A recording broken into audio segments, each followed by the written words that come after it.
আজকে বলতে এসেছি,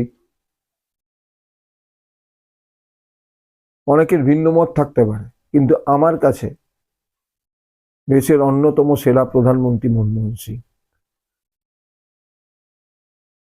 তিনি চলে গেলেন।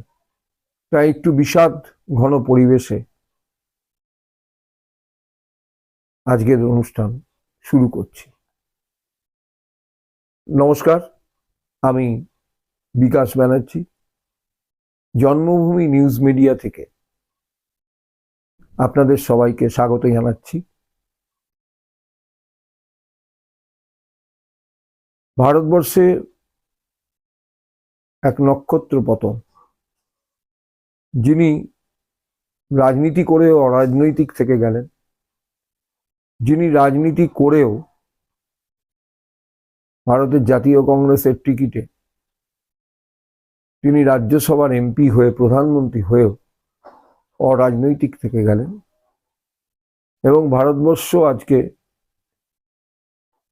সত্যিই কাঁদছে যে এইরকম একজন শিক্ষিত মানুষ, যার অর্থনীতি দেশ বিদেশে, অর্থনীতির বই আর কি দেশ বিদেশেও পড়ানো হয়, তিনি প্রয়াত হয়েছেন।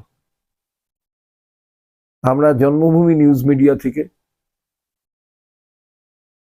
তার আত্মার উদ্দেশ্যে আমাদের সশ্রদ্ধ প্রণাম, আদাব, সালাম, ভালোবাসা জানাচ্ছি। ঈশ্বরের কাছে প্রার্থনা করি যে তিনি যেখানেই থাকুন শান্তিতে থাকুন। মনমোহন সিং কেন মন কেড়ে নিয়েছিল? আমি অর্থনীতির ছাত্র নই, আমরা অনেকেই নই, কিন্তু তার অর্থনীতি 10 বছরের প্রধানমন্ত্রিত্ব কালে ভারতবর্ষকে এক নতুন দিশা দেখিয়েছিল। বিশ্বের মানচিত্রে ভারতবর্ষকে এক নতুনভাবে উপস্থাপিত করেছিল। তিনি একটা জোট সরকারের প্রধানমন্ত্রী ছিলেন। ইউপিএ, আপনারা সবাই জানেন, ইউপিএ 1 এবং ইউপিএ 2 এটা জোট সরকার ছিল। সেখানে অনেকেই ছিলেন, বামপন্থীরাও ছিলেন প্রথম ইউপিএ 1-এ। ইউপিএ 2-তে আবার তৃণমূল কংগ্রেস সেখানে যোগদান করেছিল। সেটা জোট সরকারই, কিন্তু জোট সরকারের প্রধানমন্ত্রী হয়েও তিনি সাফল্যের সাথে ভারতবর্ষকে পরিচালনা করেছেন। যতদূর তার সম্বন্ধে জেনেছি, সুমিষ্ট ব্যবহার, বিনম্র কথাবার্তা, তিনি খুব আস্তে কথা বলতেন, এবং জেনেছি তিনি পছন্দ করতেন নিজের কাজ নিজে করা। যেমন প্রধানমন্ত্রীর আবাসে তার অনেক সহযোদ্ধাই থাকে, যারা কাপড় কাচে, যারা তারা সহযোদ্ধাই। অ্যাকচুয়ালি আমরা তাদেরকে কেউ চাকর বলি, কিন্তু সেটা ঠিক বলা উচিত নয় বলেই আমার অন্তত মনে হয়। আমি অন্তত আমাদের বাড়িতে এই জিনিস কখনো বলিনি, তাদেরকে সেই মর্যাদাই দিয়েছি। তারা কাজ করতে এসছে পেটের দায়, আমার সহযোদ্ধা, তারা আমাকে সাহায্য করছে, এর বিনিময়ে তারা কিছু পারিশ্রমিক নিচ্ছে। তো সেই মানুষটি চলে গেলেন। 100 বছর তার বয়স এর দিকে তিনি যাচ্ছিলেন। 100 বছর আর 100 বর্ষ যে শতায়ু হন, আমাদের অনেকেই আশীর্বাদ করেছেন গুরুরা, আমাদের বাবা মারা। শতায়ু তার হলো না, তার আগেই তিনি চলে গেলেন। কিছুদিন আগে তার বাইপাস হয়েছিল এইমসে। আমরা অর্থনীতি না বুঝেও একটা কথা বলতে পারি, আজকে এই বাংলায় অনেক কথা হচ্ছে যে যোজনা নিয়ে। সেই যোজনা তিনি রূপায়িত করেছিলেন মনরেগা প্রকল্প।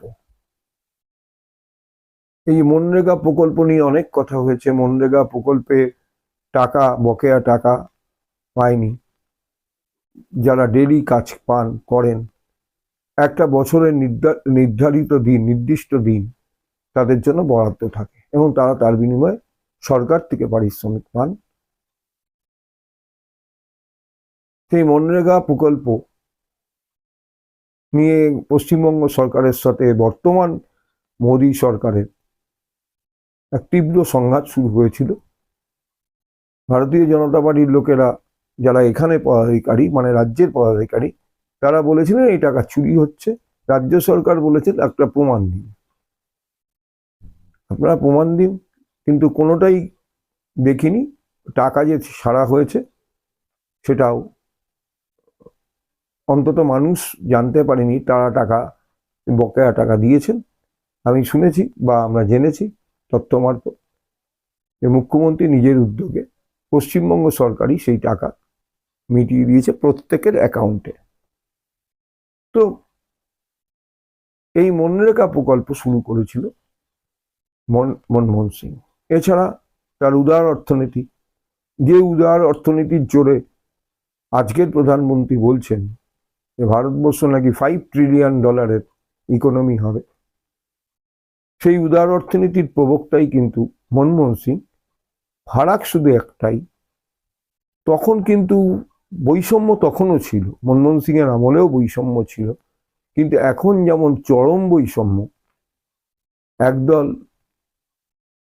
ধনী এবং বৃহৎ কর্পোরেটদের হাতে যে সমস্ত পুঁজি কেন্দ্রীভূত হয়েছে, আপনারা বললে বিশ্বাস করবেন যে আমি সেই সময়ের চেয়ে 3 গুণ রোজগার করেও আমি